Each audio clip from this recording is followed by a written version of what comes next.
This is probably going to sound cliche, but it is 100% true. After I walked out of this movie, I was starving.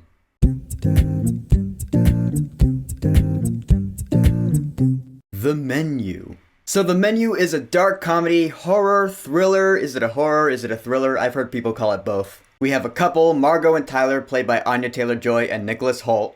They've booked an experience at this super prestigious restaurant. We're talking this is for the 1% of the 1%. The head chef is played by Ralph Fiennes, so you know you're in for something special. And the food here is really lush, really fine detailed. And at first the dining experience seems to be going alright. But then slowly but subtly and surely things start to go awry. And eventually we realize that we might not be making it out of here alive. And now we have our movie, which I had a lot of fun with. Yeah, this movie was pretty good, and I'll be honest, in the months seeing the trailers for this movie, I was going back and forth as to whether or not I was even gonna see it. But ultimately, I was like, you know what? Anya Taylor-Joy is in it, Ralph Fiennes is in it, I should go see it just for them. Because they're obviously gonna be good. And they are obviously good. They're both the standout characters of this movie. Anya Taylor-Joy, what more needs to be said? She's never bad in a movie. Even in New Mutants, which was a bad movie, she was still good in it. In this movie, she's one of the most relatable characters in the whole thing. Because when things start going wrong in this restaurant, people are like, alright, should we buy it? Should we not? Is it part of the act? Is it part of the menu? Anya Taylor-Joy, from the get-go, she's like, no, something's wrong, we should leave. And I was with her, I was like, yeah, I would try to book it out of here.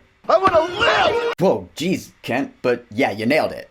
I found myself to be on her side and rooting for her throughout the entire movie. Of course, not hard to do, because hello, it's Anya Taylor-Joy, her eyes could kill. And Ralph Fiennes, holy shit, talk about a scenery chewer. I mean, it goes without saying that he's really good at playing a creepy dude. He was Voldemort, for God's sakes. You can just tell something's off about this guy. I mean, it's not hard to see. He's not exactly subtle about it, but it does work because we are scared of him as an audience. When he's delivering these monologues, you're like, no, I don't want to be in the same room as you. Can I leave now? So what else can I say other than I give my compliments to the chef?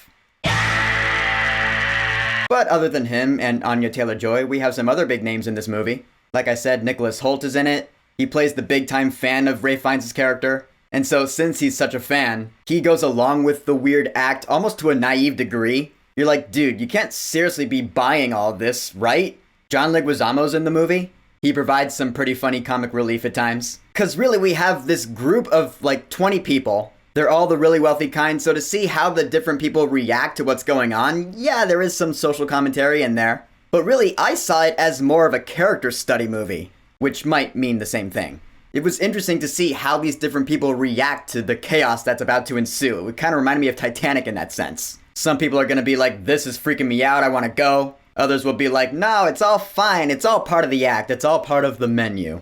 I like that, that was pretty cool. This is kind of a new take on a horror film. I can't really think of any other movies like this, at least not off the top of my head. I mean, it's a horror thriller movie that takes place in a restaurant, and a really high-class one at that. I love seeing how well-crafted the movie is. When it comes to the food, you know, we see the little details in the food. I mean, I'm no foodie. Nah, Baconator's good enough for me. But just seeing all the food, and we actually see, like, descriptions of each course, like text comes on the screen when each course comes out. That's really cool. It feels like you are there among this group of people experiencing it with them. And also later on in the movie that plays it up for comedic effect. Sometimes the text that comes on the screen is funny. I laughed. It was pretty good.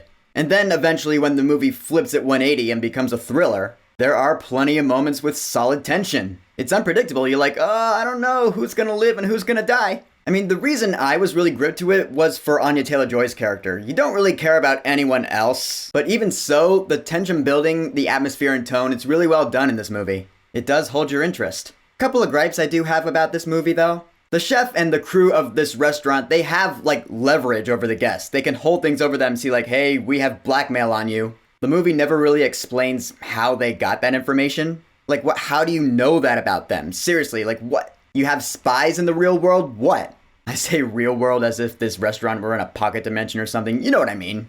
That just didn't make sense to me after thinking about it. My biggest issue with this movie is the ending. Not that I hated the ending, it just kind of left me going, well, alright. I'm gonna try to be as vague as I possibly can because of course I don't want to spoil anything. But the movie builds it up to where I thought it would end a certain different way than it ends up ending. Yeah, that tracks.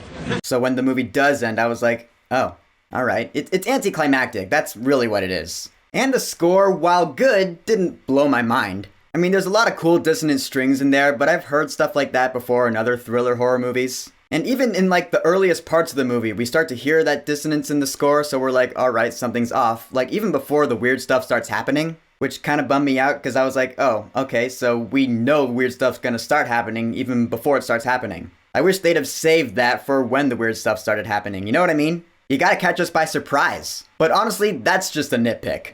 In the end, the menu, I thought tasted pretty good. The acting, of course, is great all around. Anya Taylor-Joy and Ralph Fiennes really do stand out. Their performances alone are worth the price of admission, if you ask me. The movie does a good job at building up the tension. It's unpredictable. You don't know what's gonna happen. It's really well made, really well directed, I'd say. I love the atmosphere and tone of this movie. I do like the story. Just some little things in the plot didn't make sense and the ending was anticlimactic. But overall, for the menu, I will say, go see this movie while it's in theaters. So The Menu, have you seen it? What are your thoughts on it? And here's a random question, but I think it fits.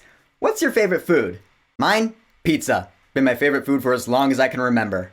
But whatever you think, go ahead and leave a comment. And of course, thank you for subscribing.